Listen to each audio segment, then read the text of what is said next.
Shalom, shalom. I want to give all honor, glory, and praise unto Yahweh by Hashem SOT-𐤉𐤒𐤉𤄗. And I want to say shalom to Israel scattered abroad, all 12 tribes across the four corners. And I'm just back here with another lesson, something that's been on my mind, on my spirit, because of current events going on. And, just get into it. The importance of gathering. The name of this lesson is be with your brothers. And I guess I want to make this video in relation to the importance of gathering with our people, man. In order for a nation to be strong, we have to be unified, man. We have to come together. We can't be individuals in this thing. I know for a fact that I can't do it without my brothers. I cannot do it without my Adawanyum. I cannot do it, without my people, man. And so I find myself a bit disappointed and worried at the thought of how, previously maybe about 2 weeks ago, we had the new moon second month, how the nation showed up for Passover, but then they didn't show up for the second month. Only like 15 brothers in the building at our holding of the new moon. As a nation, we went off, and as a nation, we have to come back to the Most High. Try and provoke the Father to please take us up out of here, man. And as we came into this thing together, we gotta leave up out of here together. Honestly, we can't forsake the unity that our nation needs. And so I'm gonna get my first precept. It's the book of Hebrews, chapter 10, and I'm gonna read verse 24, and it reads, "Let us consider one another to provoke unto love and to good works, not forsaking the assembly of ourselves together." We can't forsake that assembly. We gotta come together. That way we can provoke each other to love, provoke each other to keep those good works. Right? Reading on, as the manner as some is, but exhorting one another. That's a part of provoking us to those good works, man. Each other to those good works. Exhorting one another. Like, hey, brother, this feast day is coming up. You making plans? We're going to get together, or are you going with somebody, some camp? You don't have to join a camp, but at least unify with your people. Come together. Reading on, as and so much the more as ye see the day approaching. And that's why I'm a bit disappointed and I'm a bit worried, because, the days we are definitely in these last days. And the time is flying, man. That day of the Lord will be it's going to be a tough day, yo. And in those times to come, approaching towards that day, right? Who are you going to be standing with in that day? Who are you going to be? Are you going to be by yourself in that day? Are you going to be, out amongst, just people in the world in that day? Or are you going to be standing with your brothers in that day? Let me get the book of Ecclesiastes, chapter 4, and I'm going to start at verse 3, or at verse 8, Salakia. And, when it comes to gathering, I know I know some people they they they may be antisocial, or they just don't feel like doing it, but on some individual like type stuff. But you know, you gotta be a part of your nation, man. You gotta be a part of your people. It's you alone are not Israel, because Israel's a nation. It's a people. It's not just you. You are not Israel alone. We all are together. So-called blacks, Hispanics, Native Americans pursuant to the North American continent. And of course, Israel scattered abroad in other countries.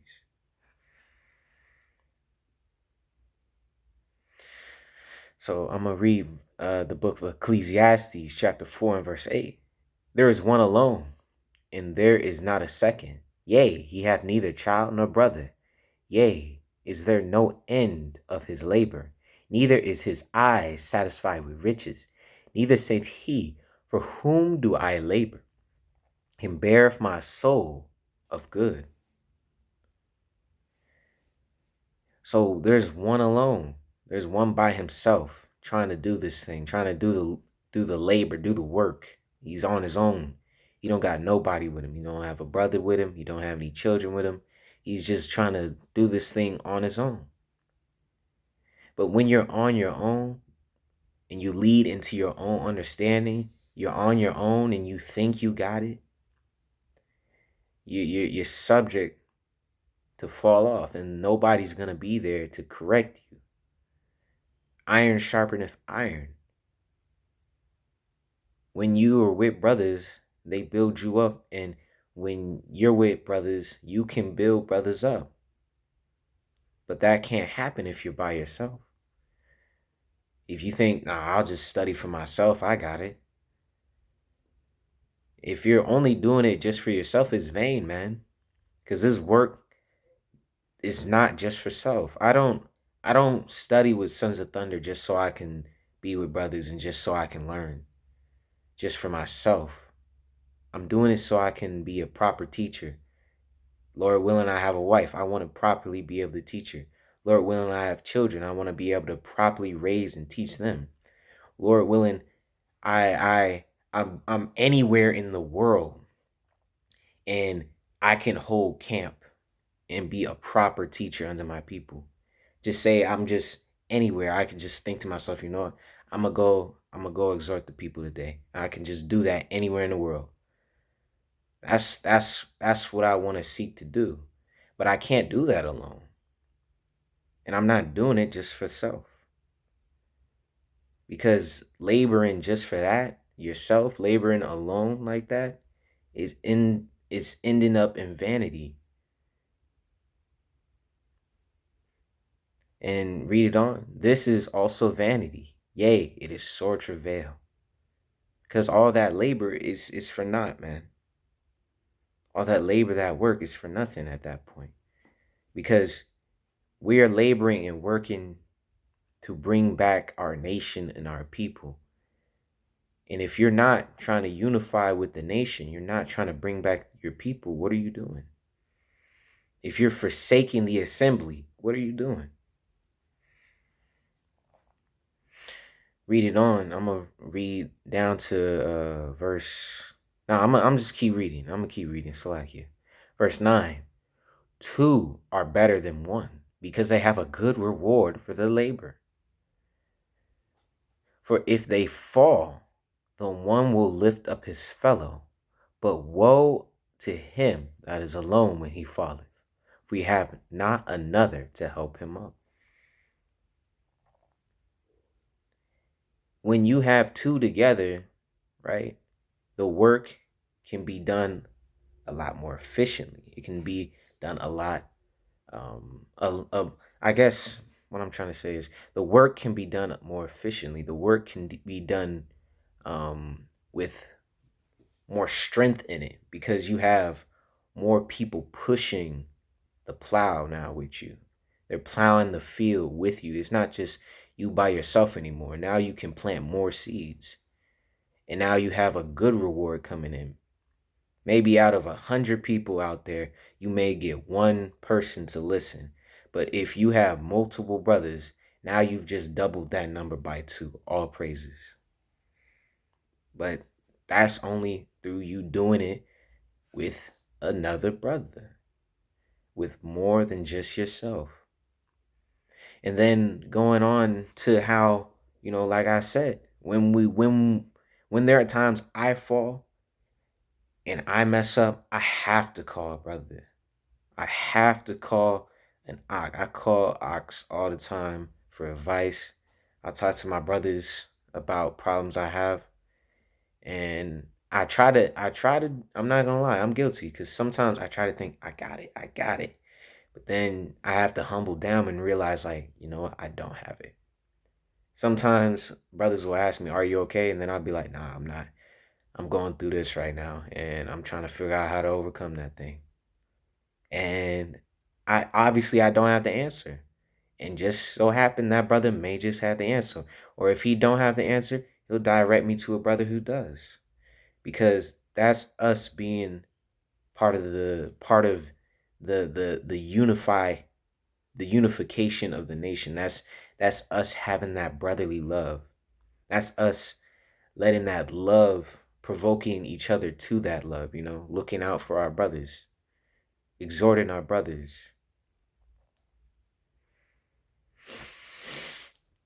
And also, coming and speaking back on, how we see, or at least I'm seeing, like, the signs in the earth and the times waxing worse and worse.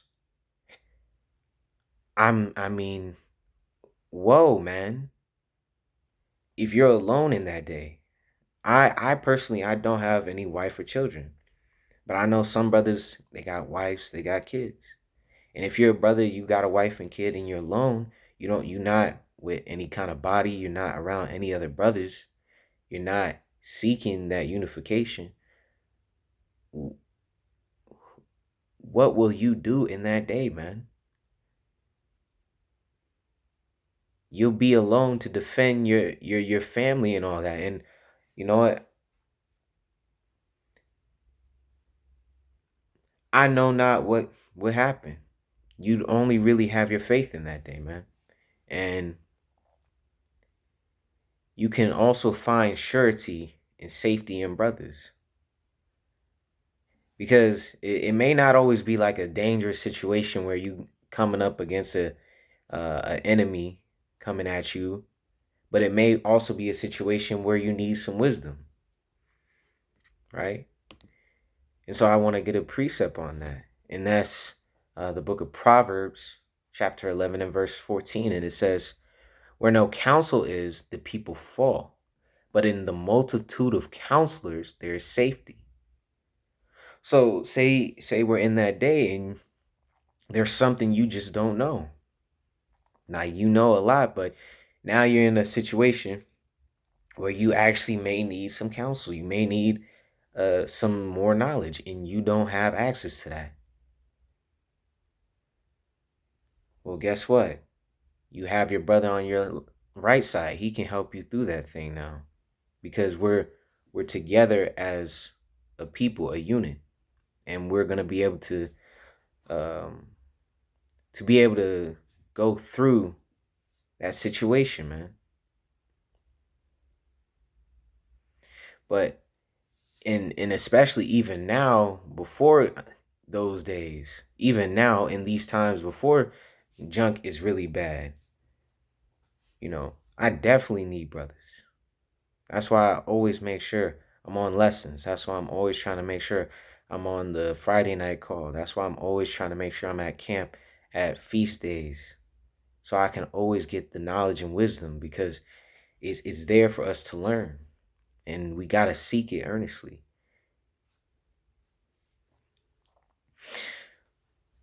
And brothers, we have to truly desire our people, our nation. And I'm gonna get this scripture. This is the book of Zephaniah, chapter 2 and verse 1. "Gather yourselves together, yea, gather together, O nation not desired. Out of all the nations of the earth, Israel is not desired. Out of all the nations of the earth, Israel is not desired. They're not desired by their own people. They're not desired by any other nation. We're hated of the earth, man. Everybody got something slick to say about Israel. When what we should be doing is keeping the commandments. That way the nations would see that we are wise and understanding people, pertaining unto Deuteronomy. But we have to desire ourselves first, because no one else is. Verse 2, before the decree bring forth, before the day pass as the chaff, before the fierce anger of the Lord come upon you, before the day of the Lord's anger come upon you. Before that day, man. I'm not in that day, not during that day. We have to gather together before that day. That way we can be prepared. Something an elder told me, he said, be ready so you don't have to get ready. And a part of that is gathering with your people. That way, as a nation, we are ready to storm through, to power through the storm that we're gonna have to endure, man. So it's not just another new moon. It's not just another feast day. It's not just, oh, it's just camp. It's just this. It's just that. No, it's much deeper than that. We trying to get our nation back, y'all. We're trying to build the foundations of us coming up out of our captivity. We're trying to practice for the things to come. And we got to take it seriously. Do it with all your strength or don't do it at all. And am I saying like that be perfect? No, I'm saying 1% better each day. But just got to put in that effort, y'all. But that's my lesson. I want to give all honor, glory, and praise unto Yahweh by Shema Mashiach Yahushai. Peace, love, and blessings. And I hope this was edifying. Shalom.